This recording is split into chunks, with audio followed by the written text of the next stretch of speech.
L'Ajuntament és responsable de tenir constància de la població real que viu al municipi. Per això està obligat d'empadronar a totes les persones residents al mateix. L'accés al padró no està vinculat a tenir un habitatge en propietat o en contracte de lloguer, sinó és un dret fonamental, fins i tot encara que no tinguis domicili fix.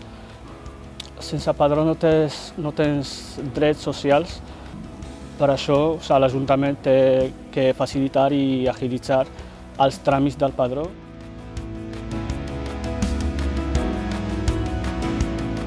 Invertir en polítiques públiques i socials hauria d'estar la prioritat d'un govern responsable, un govern que posa les persones al centre.